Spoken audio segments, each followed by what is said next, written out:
You're listening to Trek FM. Want to join in the conversation and share your thoughts on this episode?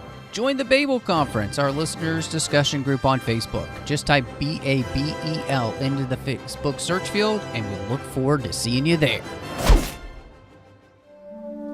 This is Steve Sansweet of Rancho Obi-Wan, and you're listening to the 602 Club.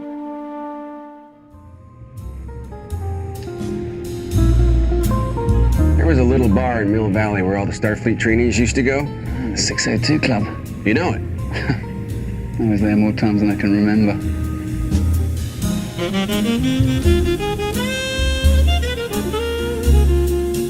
Round two, flyboy.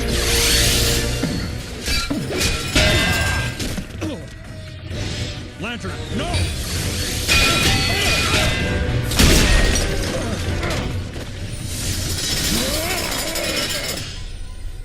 Chains? You're funny.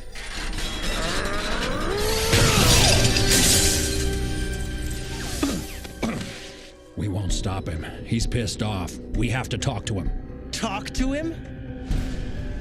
Welcome, everyone, to the 602 Club. I am your host, Matthew Rushing, and I have with me what I like to consider is Batman to my Superman, the one and only John Mills. How's it going, John? I'm just digging that comparison because in several timelines, that means I get to kick your butt. Just on principle. And in several timelines, that means I get to kick your butt. Yeah, but you always cheat because you got like that superpower thing. You know what? That's not true because I was just reading an article today on comic book resources or one of those places, and they were talking about the 15 times that Batman pretty much got pwned and how embarrassing it was. Uh-huh. And they were talking about the one time that Superman thought Batman was Brainiac and didn't hold back and just annihilated him, just destroyed him very quickly.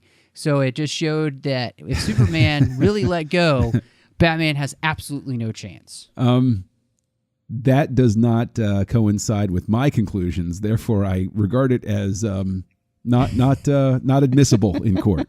Objection, Also, Your Honor. We're going to be talking about the animated film Justice League War because we kind of thought it would be fun to talk about this in light of the fact that Justice League is coming, and we had such a great time talking about Batman Mask of the Phantasm. I thought, we might as well do this. So, but by the way, watching some of the extras, Jim Lee and the director of this movie were talking about some of the scenes throughout here, and they both talked about how And Jim's version for him, Superman is very much somebody who could own Superman. That's what he said. He's like, he's way above and beyond anything that we are, no matter how cool Batman is or how prepared he is. Oh, yeah. So, we're just teasing each other. But yeah, I'm excited totally. I mean, you've got a guy that his superpower is invincibility is one of the things. I mean, it's like, Sherlock Holmes versus Moriarty is a very, very different thing if Moriarty's invincible. That's just... This is true. This is true. And people forget that Superman is not just all brawn. He's got brains too. So he does. He does. Yeah, I mean, people forget that, but the good comic book writers don't. And so I'm really excited to dive into this with you. Before we do, I just want to remind everybody, all the shows here on Trek FM, including the 602 Club, you can find all over the place, wherever you get your podcasts. But if you're over on Apple Podcasts, we're a featured provider there, and I really want to encourage everyone, go over there and give us a star rating and review. Helps people find the show. It makes it easier for people who are searching for podcasts to have the 602 Club pop up when they're searching, the more reviews we get. And, we've got some great reviews out there, and it's been a while, though, since we've had some new ones. So hit us up, and I'll definitely, whatever review you leave, whatever star rating you leave, we'll say thank you to you on the show if you do. You can find us on Twitter at TrekFM. We're on Facebook at facebook.com/TrekFM. We have our listeners-only discussion group on Facebook. You can find that by typing Babel into the search field because the name of the conference is the Babel Conference. And if you're on our website at trek.fm, you can hit discussion on any of the menu bars, and that will also bring you over to our special listeners-only group. And last but not least, if you would like to send us an email, you can go over to trek.fm/contact, choose a show, choose the 602 Club, and that'll come to me and any hosts from that week. And so, John, this movie is, all the DC movies that they do animated-wise are usually based on some kind of comic book run that they've done. And so this one is the first 6 issues of Justice League that began the New 52. And the New 52, forgive me if you know, but if you don't know, is kind of the time frame where they pretty much reboot the entire universe. They started off fresh, and these first 6 issues created what they called the origin storyline, or as they call here, the movie is War. Mm-hmm. And I wanted to ask you, I know you didn't read a lot of the New 52 or anything. No, I didn't. So, just a couple of the Batman issues. Right. Which I got to say, the run of Batman throughout this series, the New 52, is incredible. I mean, it gave us the Court of Owls.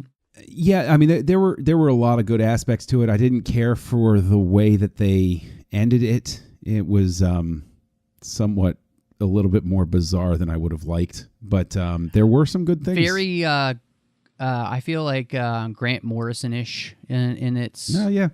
Okay. Yeah. But it also had year 1 for Batman. It had a lot of really, I mean, honestly, the New 52 had some incredible stuff. In fact, the Wonder Woman run, too, issues 1 through 35, is just phenomenal. I wish I had read it, because you've mentioned that before, that it's really good. But yeah, I mean, more to the point. What should I get for John for Christmas? If it's not a laser death ray, come on, don't bother. Absolutely. But so I was interested to hear your thoughts on this, because you were somebody who hasn't read a lot of the New 52, and so this is kind of an interesting introduction to the characters who enter in a kind of a different place, and this is really the first time that they all meet in this universe. So how does that all work for you as you were introducing the League? Honestly, it worked pretty well, because I think I, like most other people, I'm really kind of tired of seeing, just the reintroduction of everybody's backstory in detail. With Batman and Superman, you can give me the broad brush strokes. I get it. Mm-hmm. We got it. And you have some dialogue about it. Cool. I'm good. I enjoyed the fact that this was a Cyborg origin story. That was actually pretty cool. I liked how he comes to be. I like where they have Diana in this phase of her existence. So the characters and the characterizations worked for me. I actually thought that they were exactly what I would look for in a reboot type of timeline, which is familiar but suited to what's going on here. So they're not like trying to shoehorn anything in. They're not. This is the world that exists, and this is how they relate to that world, and it worked for me.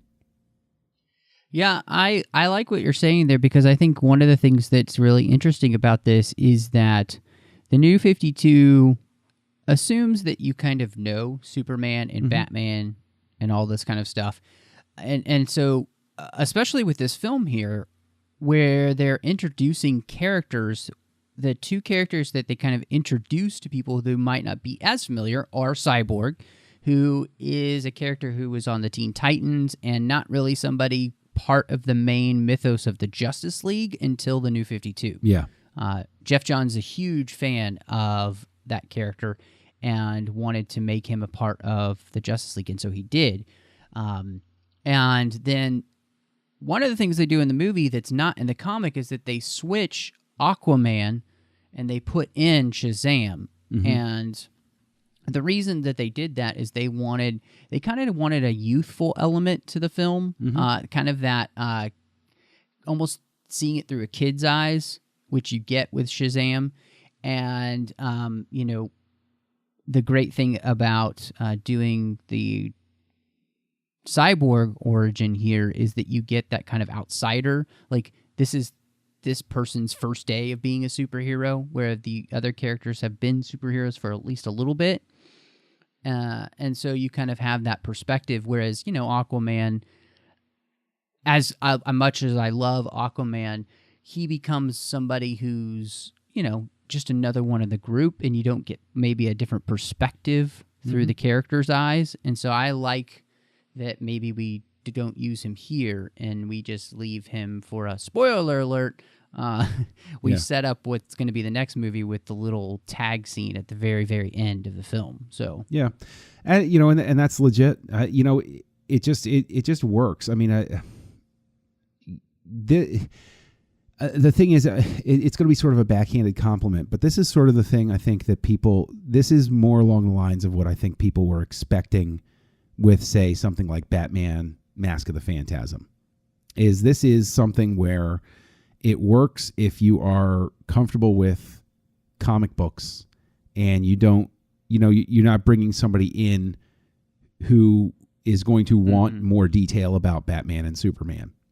And that's perfectly fine. They know their audience with this. And I like that. And I respect it because it respects me. It says we're not going to put on airs. We know who's watching this. We know that this is not going to be a big, cross-section smash. This isn't our big blockbuster where we have to appeal to non-fans as well. Hey, we're all fans here. Let's jump in.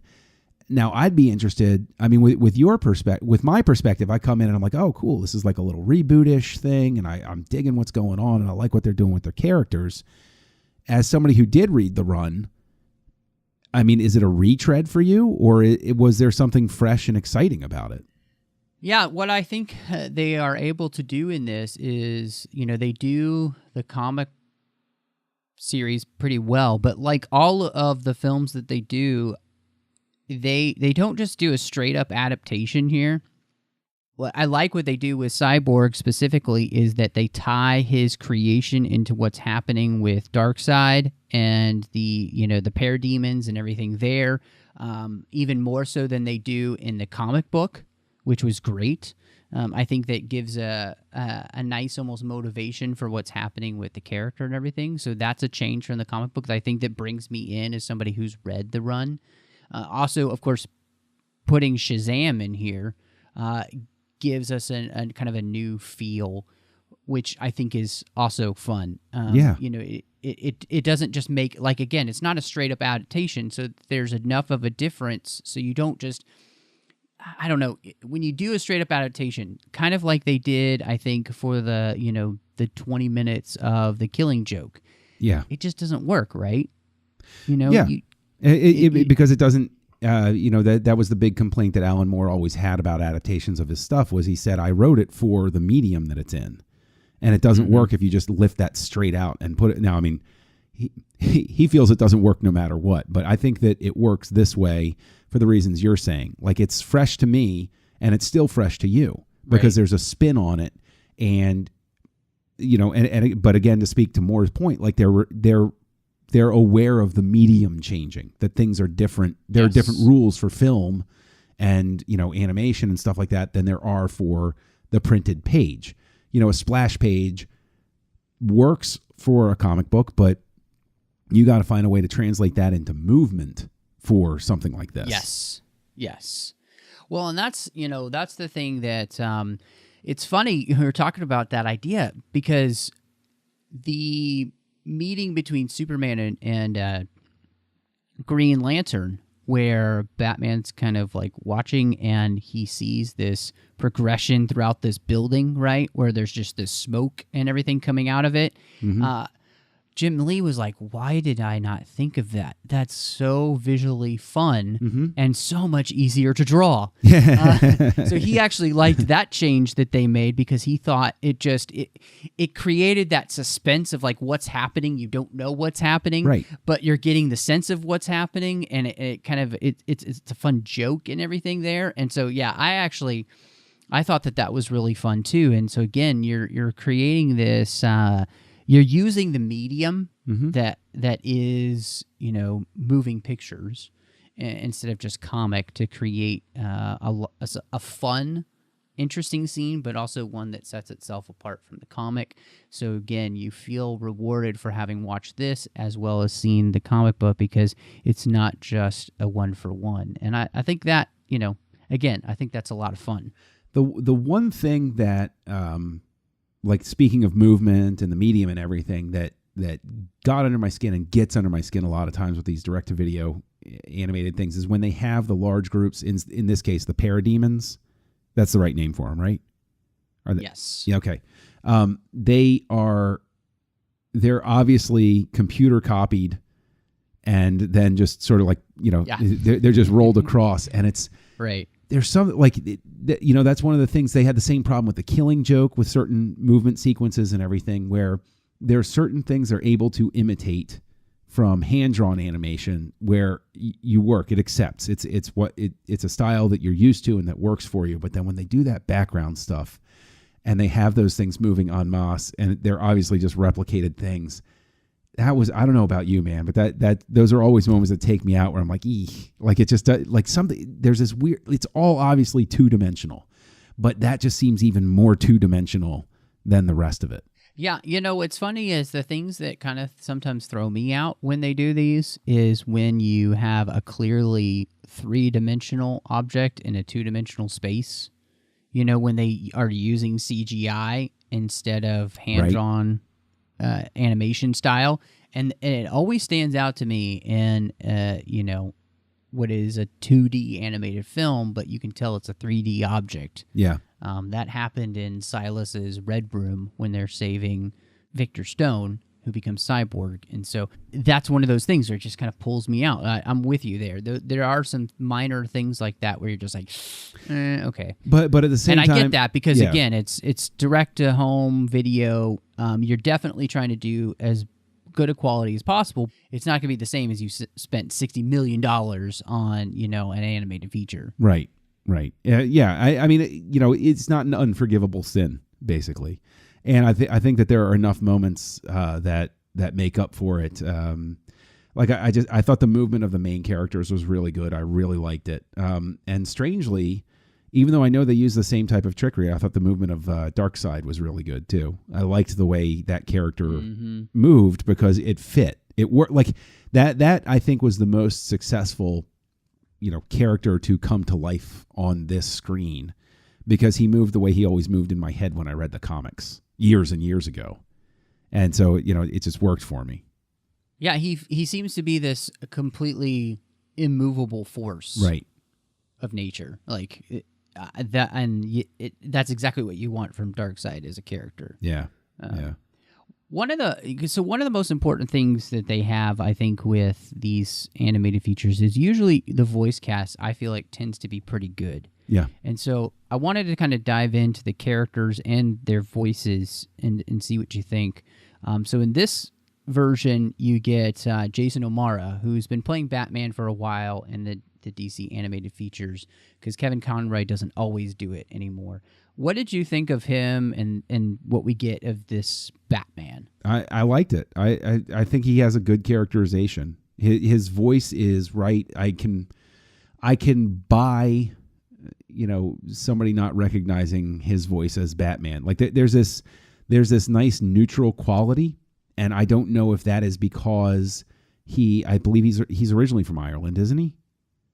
I think you may be correct. Yeah, so I think probably the fact that he has to work to make his voice neutral, to get any hint of an accent out of it. Yes.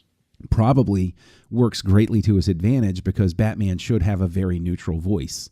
The type of voice that it isn't necessarily memorable. Now, it doesn't have to be like this all the time. That's what I'm going to say. People would love to just twist that around and say, ha, ha, ha, Christian Bale. But it's like, it depends on the situation. Mm-hmm. With this, it works very well. There are many options for Batman's voice. The monster voice you have, which Bale did. You have the angsty whisper of Michael Keaton. You have George Clooney being George Clooney. Yeah. And George Clooney, yeah. Yeah, but then you have this, which I think is very workable, where it's a neutral voice. There's no traceable accent on it. Yeah, and I think one of the things that he does is he has that almost like even keeledness which you kind of expect Batman to have. He's not a character that gets heated. Yeah. You know, he always has an answer for something, and he's always planning something. So it's never excitable in that sense. And I think that he does a really good job of playing the Batman voice, you know. And what's interesting, too, is that, you know, even less so than Kevin Conroy, he doesn't really change his voice all that much between Batman and Bruce Wayne. Right.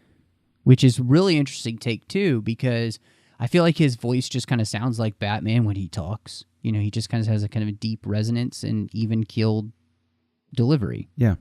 Yeah. You know, so yeah, I mean, high marks for Jason O'Mara. I really worked for me. And, you know, just to add on one other thing about his performance, and your thing about the, you know, the even keel and everything, there's that one exchange where like he's been blowing off Green Lantern and you know, and Flash comes up. He's like, Batman, you're real. And Green Lantern's like, oh, this guy's a jerk. Don't even bother. Hi, I'm proud. You know, I like your work. And, you know, yes, like yes. It's just such a perfect spot on delivery. It works really, really well.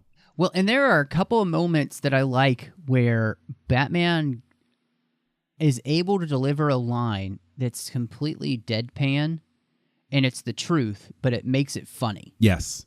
Yes. And they do that really well. And that seems like, you know, that's kind of that Batman thing, right? You just say something and it's funny, but it's only funny because it's the truth. Yep. And you're, you know, in a precarious situation, and it's great. Yeah. It actually kind of reminded me, this might sound strange, but the way that Daniel Radcliffe would deliver those really dry lines in Harry Potter, where they're funny, but it's just him delivering kind of a truthful line about what's happening, like, you know. Yeah, he does the same kind of thing. Yeah, I get what you're going with that. For me, I stay in the Batman milieu, if you will, but it reads to me mostly like a more serious version of Adam West, where context is what makes the joke work, and delivery is exactly what you need in that situation. I like that. Yeah, I think you're absolutely right on that. So, well, hey, a very famous actor playing Clark Kent, Superman. Yes. In this K2SO, you may know him as, or Wash. Alan Tudyk, what did you think of him? Because I forgot that he was playing him here because I'm used to Jerry O'Connell doing it in a lot of them. What did you end up thinking? I was surprised. I actually didn't realize it was him at first. And I was well into it. I was like, I know that. And because I don't typically look at the credits for the voice, until near the end or so, where I'm just trying to place it or something. I thought he did great. And what I love about it is it did take me off guard, I think, specifically because my brain would not say Alan Tudyk does Superman. Alan Tudyk does Flash. Alan Tudyk does Green Lantern. Alan Tudyk does this. Yes. Not Alan Tudyk does Superman. And I think he brings a good energy to it that makes Superman, I hesitate to use the phrase, but less nerdy. This Superman seems a little bit more with it, a little bit more relaxed, a little bit more comfortable with who he is, instead of the typical thing that, is mostly gone for, where Superman is always, on the outsider and everything. This is a Superman that's like, hey, what's up? I'm Superman. Yeah, what's great about this Superman, I think, and Alan Tudyk's performance is that, in the New 52, Superman is slightly younger than we kind of get him in the comics for the most part, and he is a little bit more confident and cocky and brash than he has been portrayed before, which I think is nice because it's not like it's a different Superman. He's just in a different part of his life, which is younger, and it gives a nice sense that, Superman isn't kind of always that grandfatherly Alex Ross painting, we think of him as, and I think that just kind of breathes life into the idea that Superman isn't a nerdy stick in the mud. Well, and I think that making him younger is also a smart move because, Christopher Reeve wasn't that old or anything, but everybody's always talked about the fact that it's hard to shake that shadow. Like that portrayal of Superman is there. And I think Brandon Routh did a really good job of youthing it up, but they were still being a little bit too tight with it. And, we can table any discussions about, Henry Cavill or anything like that. But the decision, this is how you update Superman. He's still Superman. He's still the Superman I know and love, but he's a little bit younger. And so that is enough to refresh the character a bit so that it doesn't seem like, to speak to your point about, the grandfatherly thing, it's not like a nerd trying to be hip. He's just there already. Yeah. Yeah, no, I agree with you. And I mean, the interesting thing about this is that, for the DCU, a lot of what they pull from for their characterizations actually comes from the New 52. And so, this Superman kind of fits into that mold, I think. And I think he does a really great job of portraying the character, and it's a lot of fun. What's also interesting is that the New 52, and this one sets it up, that there's a flirtation between Batman and Wonder Woman. They kind of dig each other on first. I mean, it's the super meet cute that we get, which I really like when she's like, "Whoa, by the gods," and he's like, "Oh, you're really strong." Yeah. I think which it was kind of fun. I think that attraction makes sense because he would be attracted to strong women, and I think that it's a direction very much that fans have wanted and they've toyed with from time to time. It makes a lot of sense for that Wonder Woman attraction to be there. A lot of sense, just because they're more alike than they are different. It would make sense that even if they never were to connect or get together or anything like that, it makes sense that there would be an attraction because they can relate to each other in a way that other people can't. Well, and what's so interesting is they really do explore that in the New 52. There was Superman, Wonder Woman comic where they were together. One of the interesting things too was because this was a younger Superman, and she's a warrior, she is able to help him kind of learn to even more so hone his abilities and to fight more like a warrior, to kind of, instead of just being about punching things, learn some of those techniques that she would know. So it is really fun that they went there. And I've always loved them being in a relationship. I think it makes a little bit more sense in a lot of ways. And I'm glad that they at least explored that in the New 52, even if it doesn't exist anymore in continuity after Rebirth. But it is an enjoyable thing to have them go down that road. And it is very fun here. I love that it's kind of funny that all the guys are kind of vying for Wonder Woman's attention in the movie, but the only one that really catches her eye is Superman. So she's got good taste. Well, I also think that it's very apparent here how because you said, a number of times how New 52 has influenced how the DC movies are, being constructed. And the characterizations that are coming in, and I suspect with Geoff Johns being more directly involved, that's going to continue to be the case. And right. I think that you can really see it with Wonder Woman best. This characterization is very much cut from the same cloth with what we got with Gal Gadot in the Wonder Woman film. No, I agree with you. I mean, they even do the ice cream scene here, which is enjoyable. Yes, any version of Wonder Woman, and I think Wonder Woman's really fun here. Michelle Monaghan is playing her, and she is a character that's very much like the movie in a sense. She's very comfortable in her own skin. She's not used to the world she is in, but she's ready to protect and serve and. Any of those things, be a leader and part of a team if she has to be, she's willing to do whatever it takes. And I thought that was a really, it fit with what we see in the movie that we got. It just came out digitally, by the way. But I thought that she's kind of a refreshing character here because she's not about any agenda really, other than peace and trying to protect humanity if she can.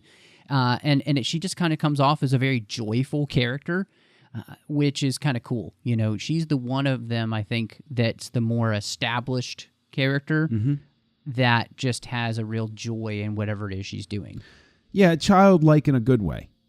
The type of person where, oh, well, things are this way. Why? Nobody ever thought to ask that question. Right. Those are the type of conversations you see happening with Wonder Woman. Yeah.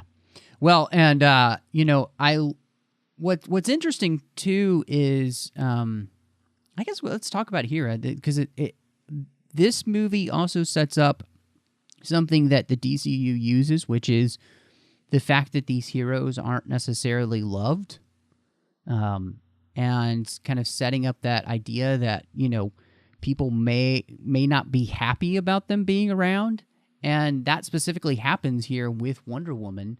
She's going to meet the president, and there's a protest happening in front of the White House about her.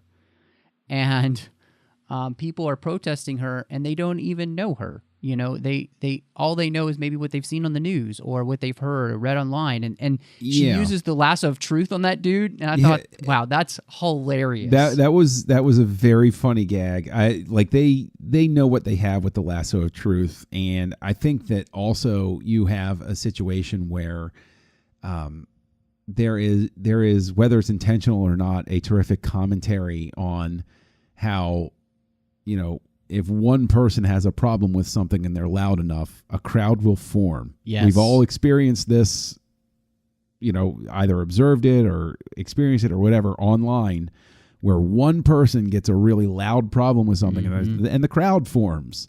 And it's just, it's human nature in a large extent, but that confrontation with the protesters too is especially funny to me, having lived and worked right around the White House a number of times. These protests are fairly common, and every so often you would wish that somebody would have a lasso of truth to throw it around the ringleader and be like, all right, spit it out. What's your real agenda right now? Yes, absolutely. And I completely agree with you that it is a fun way of making that commentary. But I think it's also an interesting thing to, have the world not necessarily be in love with your heroes, just kind of right away. To have them have to kind of earn that respect. I think that's interesting, and definitely something we do see, I think, in the films that we are getting with the DCU, with Superman and all that kind of stuff, Batman v Superman, that's a big point, which, in the world in which we live, in a place where people will complain about literally anything, it makes sense. So I liked that.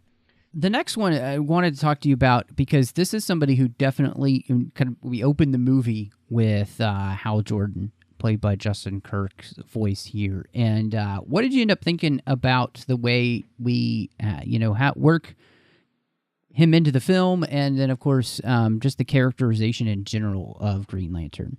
I really like the characterization of Green Lantern. I mean, the thing is, I'm going to sound like a broken record. Obviously, I liked it, and I'm going to keep saying I liked the people's characterizations. But what I liked was, we said, well, with Batman and Superman, they don't really get bogged down in the stories and everything. They have some lines of dialogue here and there, but I like that they did that with Green Lantern as well, because his backstory. Green Lantern is, in a very large sense for me, a lot like the Hulk, where he's a great side character, but he does not need a lot of attention, because his story is magic ring superpower. Boom, right. Sold. I am ready to go. And the way they introduce him is great, because he is trying to catch who he thinks is Batman. Batman's trying to catch, the parademon, and it becomes a way to naturally introduce a character through conflict and dialogue, which really establishes him very quickly. And I know everything I need to know about Green Lantern and how he's going to operate in 1 minute. Yeah, that's interesting. Because I think I really have grown to love the character of Green Lantern. I've been reading a lot of Green Lantern and gone back and read a lot of Green Lantern. It's just a really fun character, and it works really well, especially in the comic book page. The characterization, actually, it's funny, it doesn't work as well for me here because of that. Really? Yes, sometimes I feel like they make Hal Jordan a little bit too much of a hothead and kind of a jackass. And I feel like it's a little bit too far here. And I don't like the voice as much as I do when Nathan Fillion is playing him, which I think Nathan is kind of perfect for this role of the, smart ass, hothead kind of character. It doesn't work as well for me here, but I like where it goes at the end of the movie better than I liked him at the beginning. So it creates a decent arc, I think, but I think in the end he's probably my least favorite of the heroes that we get, because I'm not as sold and I don't enjoy quite as much how they use him.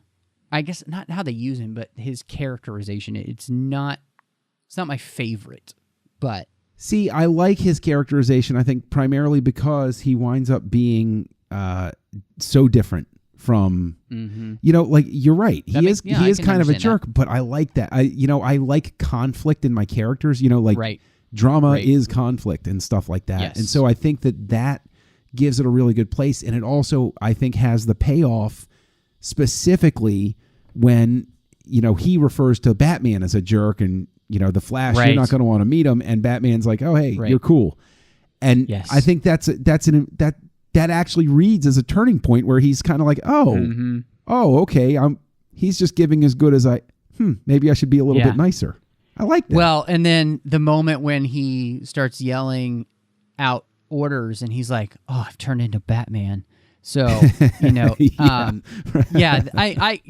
I get what you're saying. And it's not like I hate it or anything. It's not quite my favorite characterization, especially even that they've done in the animated films, but it's not awful or anything at all like that. That's not what I'm saying. So, and I think you're right. Again, that kind of payoff at the end, I think makes it work more for what we get at the beginning.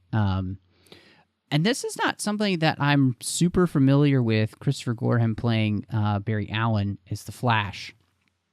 But I have to say, one of the things, Flash does not work great in animation because it's always really hard to make him look like he's actually going fast. Because of the animation in general, it's just not.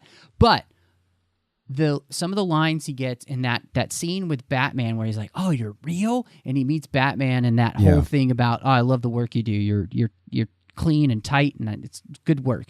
Like that whole thing with it, I really liked what they do, the little bit that they do with Barry Allen and Flash. I can honestly say that with the characterizations, I come out of it, I actually would be interested in seeing like a Green Lantern Flash team up, like spin-off sort of thing. Yes. Like these characterizations work in an odd couple sort of way. Mm-hmm. And I think maybe that's why they do take Green Lantern so sort of jackassish in the beginning of it, is because that sets up that foil. You have that sort of like, hero worshiping, not hero worshiping, but that sort of exuberant characterization with Flash. And then you have the more Oscar Madison type with Green Lantern. Like they set themselves up as a nice natural buddy comedy. Yes. No, they absolutely do. And, Green Lantern is famous for teaming up with Green Arrow in the comics, but I heartily agree with you that Green Lantern and Flash are also great team-ups, and I would love to see them do that film. I think it would be great, because you're absolutely right. They are a lot of fun together.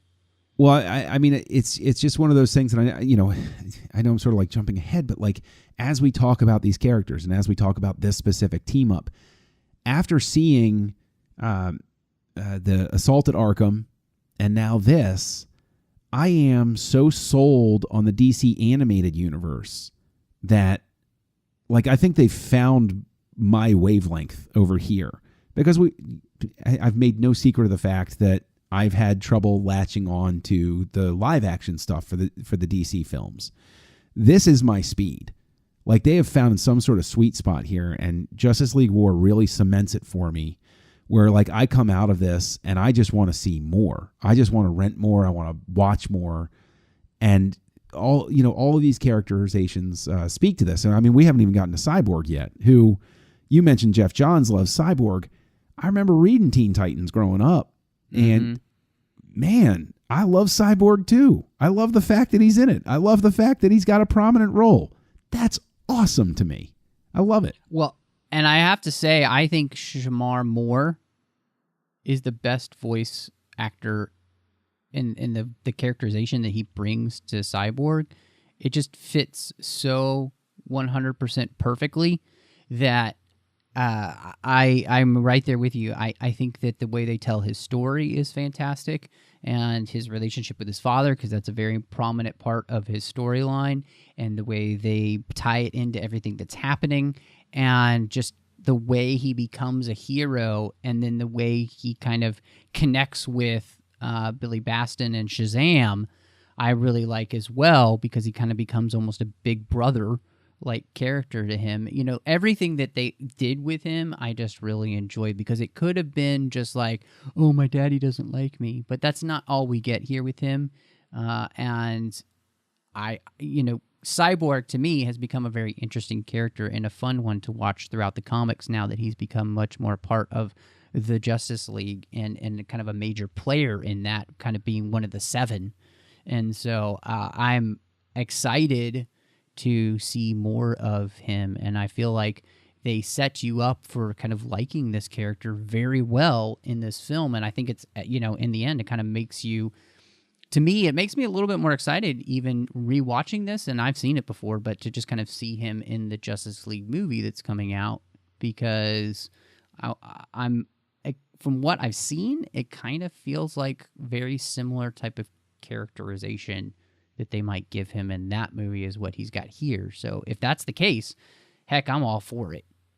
Yeah, I mean, the one thing that I'll say is that the chemistry between these characters is great, and Cyborg, I think the best way I can say it is that all of the voice characterizations are strong. They're all, for me, they all work. They all completely work.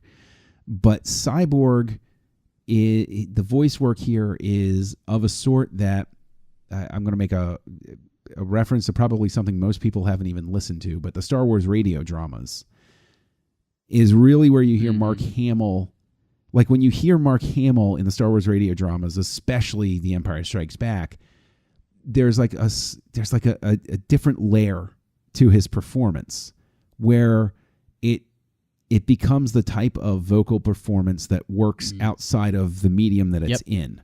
Yes. And I think that what you're speaking to here with Cyborg is this is a characterization and vocal work that supports it, that and the thing is, I'm not trying to like set up expectations or anything, but I really hope that if I go see the Justice League movie, this is the Cyborg I want. This is the guy I want, and I will be kind of disappointed if I don't get that. Well, and, I think that because Geoff Johns, this is one of his characters, along with, he likes to take characters that people don't think are cool and make them cool. That's his thing. And he did that with Aquaman in New 52. He did that with Cyborg in the series, and he likes to be able to resurrect characters that people are like, there's no way you can make that cool, and he's like, whatever, I'll make him cool, or them cool. So I really respect that, though, because that to me speaks to somebody who has the type of creative streak that likes a challenge, and so hearing about him being more involved across the board helps a lot. Because this is, like you said, this isn't, this Justice League and Justice League War is not a marketing decision where they say we have to bring in these characters and assemble them this way. This is organic, and this feels like real good characters that actually exist in a space. And that's what I am expecting to see Geoff Johns' involvement bring into the other DC films at this point. Yeah, no, I think I agree with you there, because, obviously this is Geoff Johns working with Jim Lee to create this first run of the Justice League and set the tone for what the Justice League would be in the New 52. And, I think one of the successes in the Wonder Woman film was Geoff being more involved, even more so than he had been.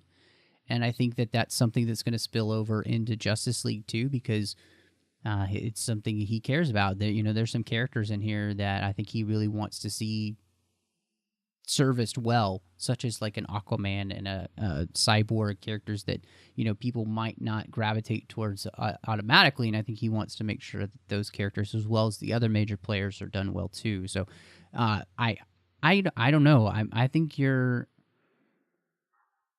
well poised to have seen this, and this is Geoff's work, and then to kind of expect that to be something that's reflected in the next film or in the new film coming out. I don't think there's any reason for you to feel bad about kind of expecting that at this point, because it's the same guy. So yeah, it's so. I'd be disappointed. I'd honestly be disappointed too. So, but see, this is what's interesting to me is.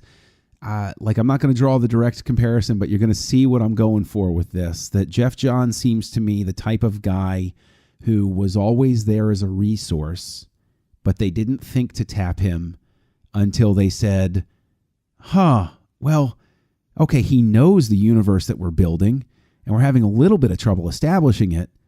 Right. Maybe we should bring him forward and give him a more prominent role in everything. And I think that there are plenty of men and women in the different franchises, men and women who, if the powers that be just took a second and looked over and said, that person's been here a long time, they could probably make this work because they've been successful with it before. So I think Geoff Johns, I'm just saying that to me speaks to a really good thing about his involvement with these projects, and Justice League War, I think, is a great calling card for him to leave on the table and say, look how we can make this work. And it can work. Well, and he is the person who, just has recently found a way to work all of the continuity of DC in with the New 52 and everything else, so that it doesn't just feel like, oh, we're just rebooting again. So it actually felt like, no, the New 52 mattered, and this is why, because these things were happening. And the, rebirth has been very successful for DC. So, and that's really kind of his brainchild. So I think you're absolutely right. He's somebody who just gets it, but I think part of that is just because he has an absolute love for what it is that he does. And he loves comics. He loves these characters. He wants to see them do well because he cares about them, and I think that's always a good thing, no matter what you're doing. And I think you can kind of see that with them casting Sean Astin as Shazam and finding a way to put him up with these other characters, and kind of even find a way visually to differentiate him as a more magical character, but somebody who kind of has the powers of Superman. I really enjoy him in the film. He's really fun. He is fun. And I think that the way they bring him in is just right. Like there's what's amazing to me, and we had the same sort of praise for Mask of the Phantasm. Now, the thing is, I want to be very clear. I am sitting here, I'm throwing praise on this, but this is not the same category as Mask of the Phantasm. Like, Mask of the Phantasm is a different thing, but I draw this comparison because this is another example of not to get hung up on running time, because it's not like this is a 2.5 hour epic. And I just talked about this with Mike Schindler, who is here on the network, of course, with me over on Stage 9, and he's over on The Edge and everything like that, where when people hear running times, they have this strange reaction where if it's less than 120 minutes, it's no good. And if it's more than 180 minutes, it's garbage. And I like something like this speaks to his exact point, which is it should just be as long as however long it needs to be. And that's it. Who cares about running time as long as it's good? Yep. Absolutely agree. I mean, 100% agree. So, and the fun thing in here is Sean Astin does a great job in the sense that you can tell every once in a while it's him, but at the same time, he does enough to disguise his voice so you're just not like, oh, that's Samwise Gamgee, or Rudy.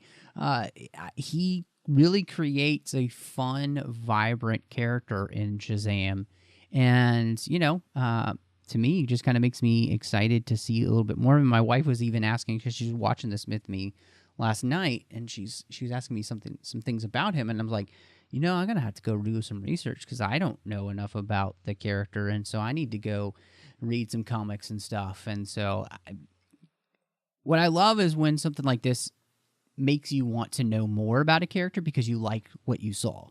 Yeah, I would definitely say that Shazam's portrayal here speaks probably to Mr. Johns' predilection for rehabilitating characters who aren't deeply loved. Yes. Because your reaction and your impression of Shazam is not that far off, where it's kind of like, this is a cute relic of the past.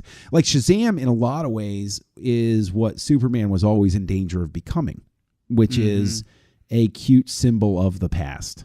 Oh, this is the hero we liked back when the times were different. And to take on the challenge of making him fun without making him a snarky kid or something like that. He's got a wit about him, but he's not a punk. It's not the type of kid where you want to, just get out of the room as quick as you can. It's the kid where you're like, okay, I don't want to admit that I'm laughing at your joke, but okay, you got one over on me there. Well, and it's fun, too, because when you think about his character just in general, I mean, it's like this ultimate wish fulfillment. You're a kid, but when you say a certain word, you turn into an adult with superpowers.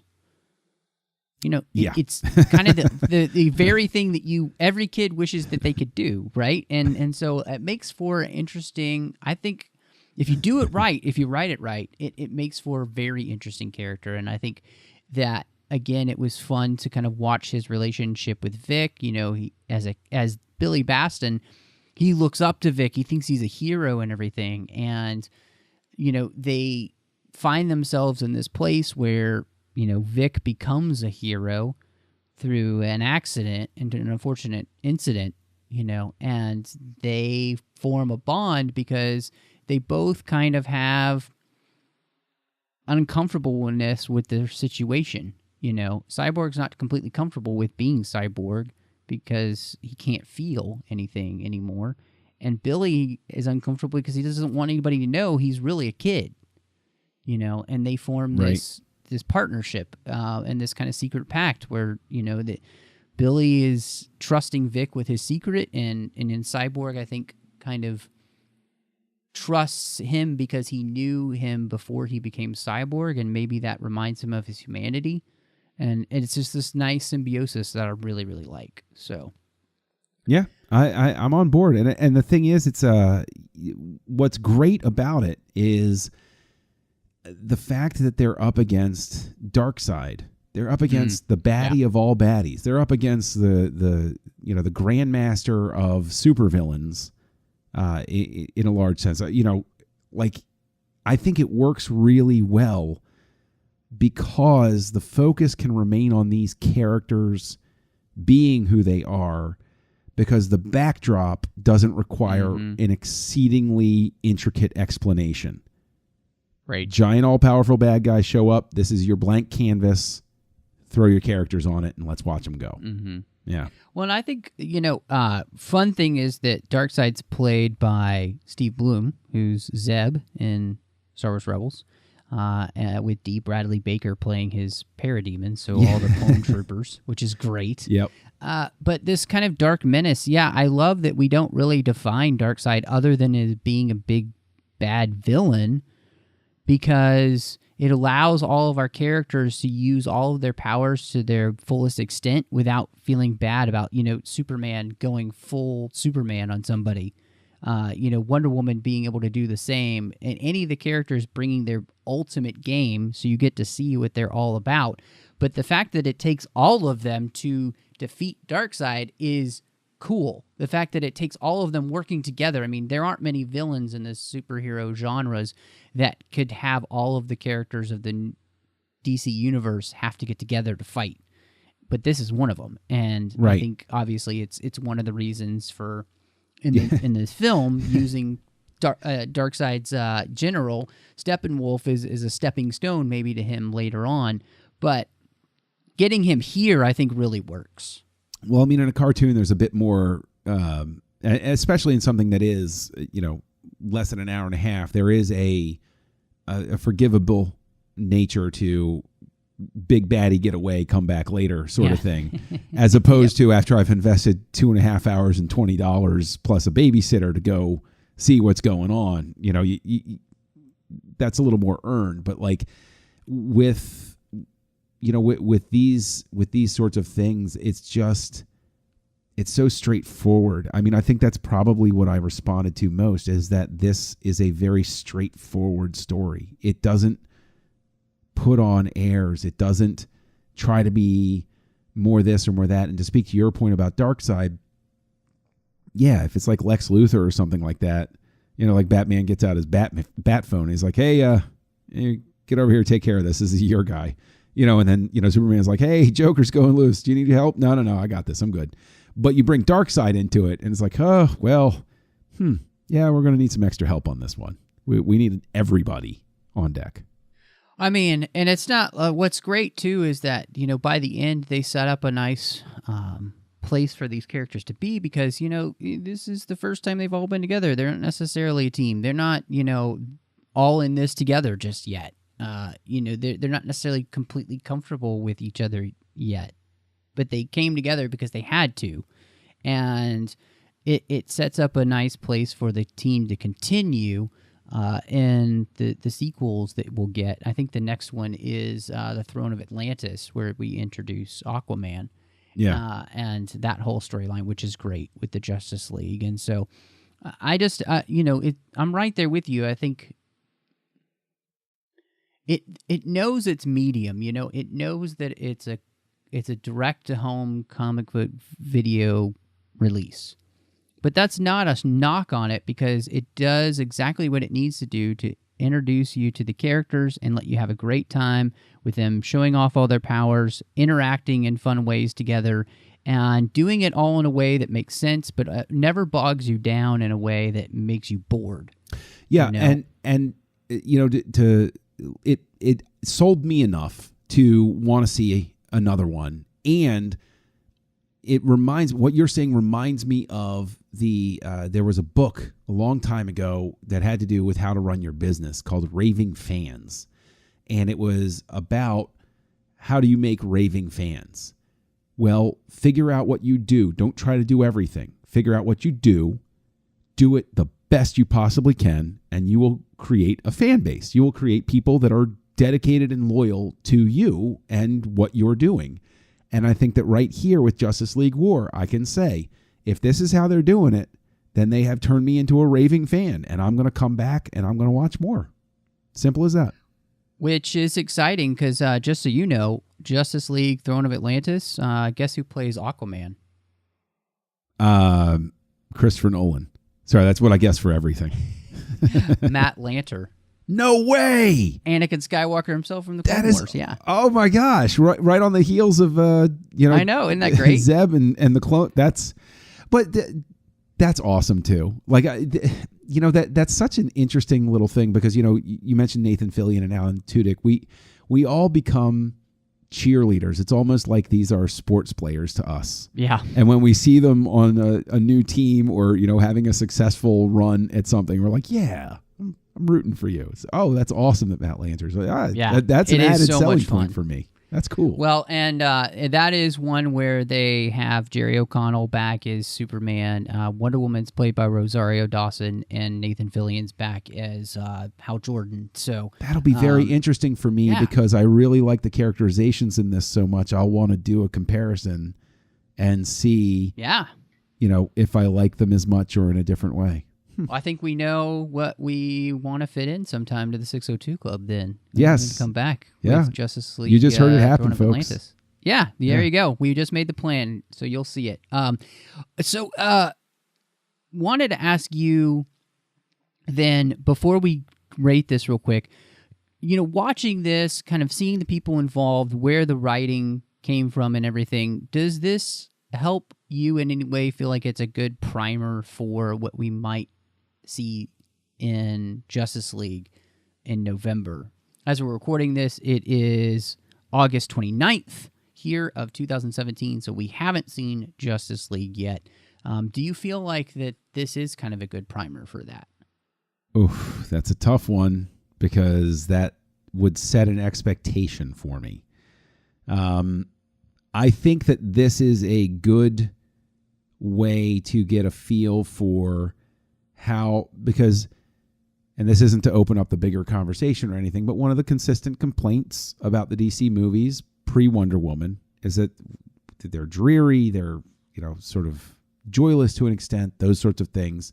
I think that this is a good primer in the sense that it prepares you for the sensibility that everybody is hoping to see in Justice League. And that is one of the things that I know I would hope to see, is this sense of it's a little more relaxed and it's a little more organic the way these characters relate to each other. And so I think that if it does pay off, then yeah, this is a terrific primer for getting the tone of, what might be coming in November. Yeah. No, I think that's a good thought, and I'll just say, kind of looking at what we've gotten just in the trailers and everything, it does feel like what we're seeing here in this film feels like what might play out a little bit in that film, as in for characterizations, the interaction between the characters, all of that kind of stuff feels a lot like this. So that's good, I think. I also think, as we talked about, this is a great way, if you aren't as familiar with a character like Cyborg, this is a great way to get familiar with him and kind of his backstory and everything, and see what he's all about. In the end, I think there is a lot of this that I think transfers, because the New 52 is kind of the thing that when they started, like Man of Steel specifically, and even with Batman v Superman, a lot of the characterizations and the characters of like Superman and like Batman and that kind of stuff come from that world. And the just the overall tone of this one, and I think like the movie takes place, I mean, we don't think about it, but it's animated, so we think of the time of day, but this whole movie takes place at night, pretty much in the dark. It's there's lots of destruction in it. Nobody complains about that. Maybe it's because it's animated. I do. I think that's because it's animated. When you don't see actual real people, you're able. Yeah, but it's just an animated person. They don't really count. No, but animated lives don't count. Yeah, but in comic books, you see wanton destruction like this, and it's a safety net where you will mentally. Right. It's sort of like why horror novels by Stephen King are so much better most of the time than the films that are released based on them, is because your brain will go as far as it needs to.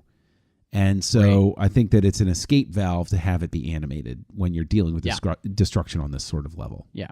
So, I mean, I think a lot of that, in the end, kind of fits in with, where we've been there and where we're going. So I'm excited.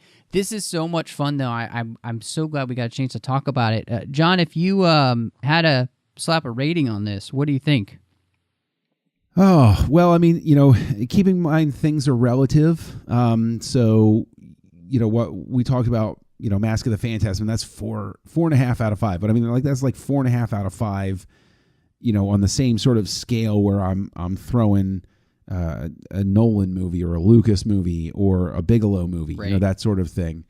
Whereas on this scale, which is sort of like the animated film scale, which is, that genre, it still comes away, I'd say with like an 8.5 out of 10 for this. It's well worth seeing. I think that if anything, I would have liked to see more. So maybe my rating is even a little too harsh, but it's one of those things where, while I'm sitting here saying, don't complain about running time, I would have liked more time with them. But so in a way, it's almost like a compliment that works against it, because I wanted more time with these characters.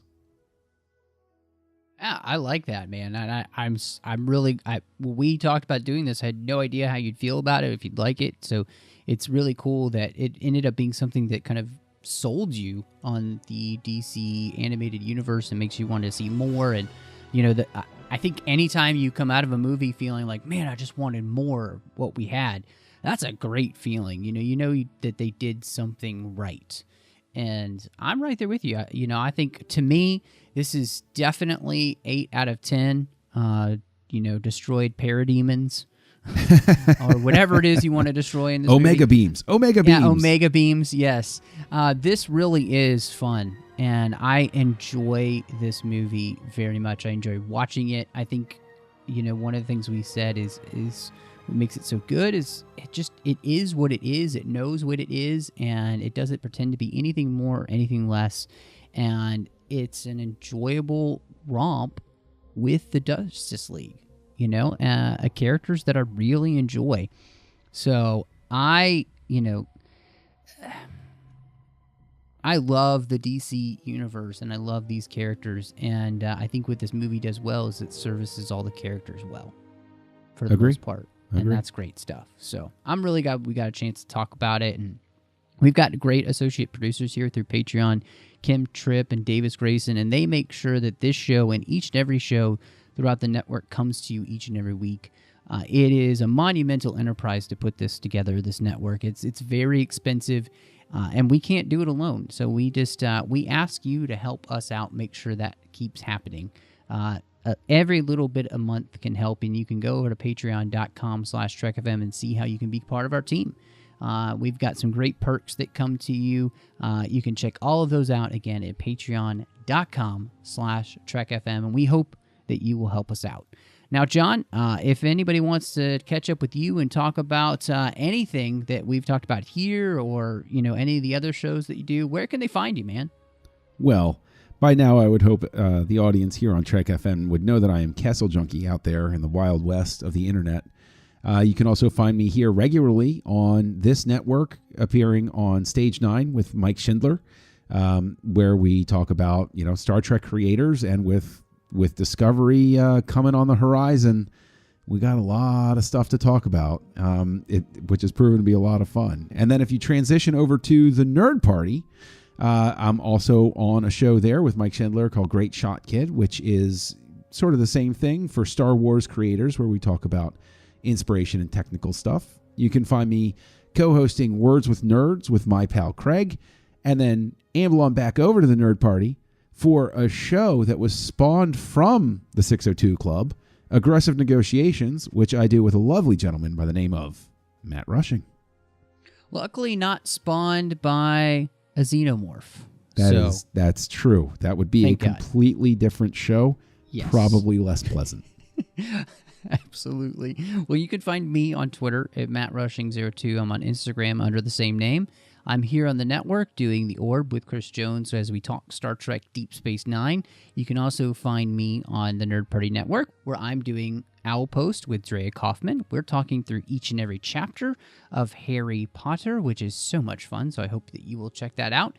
And then I have one more show that I do with my friend Courtney, and it is called Cinema Stories. And we take a film and look through it with the lens of faith. And so I hope that you will check all of those out. You can find those wherever you get your podcasts. And thank you so much for joining us. Y'all come back now, you hear?